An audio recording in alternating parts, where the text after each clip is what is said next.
Good morning, my name is Duncan and this is Back Away from the Donkey and Back to Books. This video is just a little precursor to my science fiction masterworks videos I'm going to do.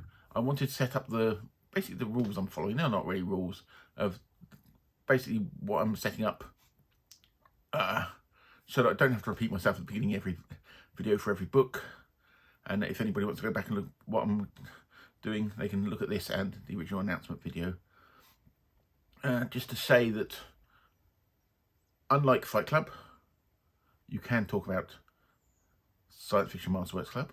I promise you, nothing will happen. And as I said in my announcement video, I am, over the next 7 days, going to pick one book each day that I believe should be in the Sci-Fi Masterworks collection. Sci-Fi Masterworks began, I think, in 2000 originally. 2001, and this, if I show you here, this is the original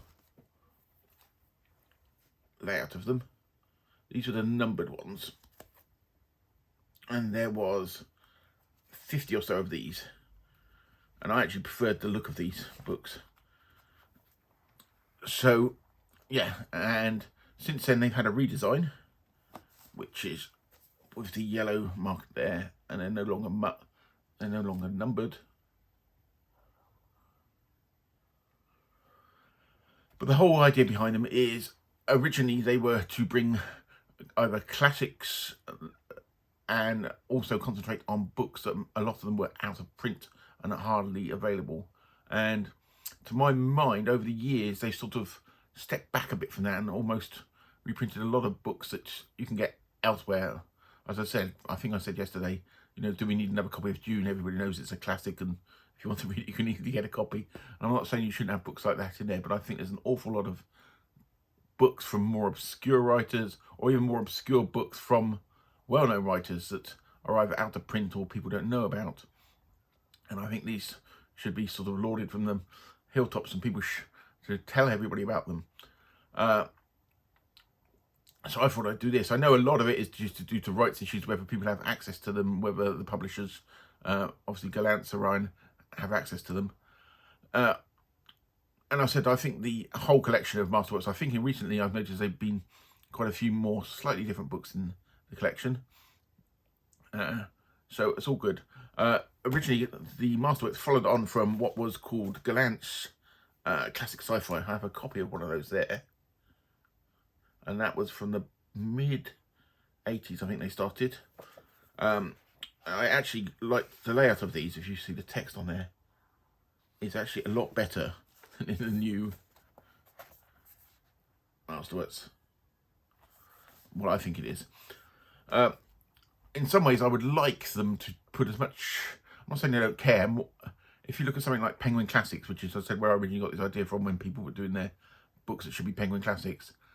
Penguin Classics and Oxford's World's Classics, the amount of extra material you get in there, like forewords and just, you know, putting the works into context, is really, really useful and, you know, fascinating for people.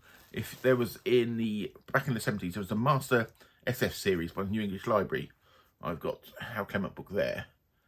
And these all had really good introductions. This one's by Robert Conquest. But this series was actually put together by Harry Harrison and James Blish, who obviously did a lot of things like this. But so it'd be really good if they started doing things like that. I don't think they will, but it's just a pie in the sky idea. But anyway, so my rules for this thing I'm doing over the next 7 days. The books are going to be before the year 2000, more than likely. I've picked 7 titles. I said one each day for the 7 days. And to me, they will be books, some of them from more obscure authors, some of them from well-known authors, and I think deserve a little more love, and I really think should be in this sort of collection, because they are books that have earned their place. There may be a couple of books that I personally am not that keen on, but I believe that they should be in a collection like this because they're important works. And I'm going to start today. I said there'll be a video up later today of the first book, and I hope you enjoy that, and keep an eye out. I will be putting a playlist together of all of what I'm adding into this, and you know, and if you want to discuss this or do videos of your own suggestions, it's good. As I said, it's not all going to be books that love. Some of it's going to be books that I'm overly not that keen on, but I do believe that they have an important place. And I said I'll give you a bit of background on the books and what I know about them, and then hopefully I might get you to read some, slightly search some of them out. Some of them are quite difficult to get hold of, and I've struggled myself to get hold of copies. But yeah, I hope you enjoy this series. And I said I'll put a playlist together. And the other thing is my blog, which I've had technical issues with recently.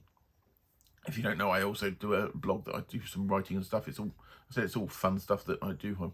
Nobody pays me for anything, so it's just things I enjoy doing.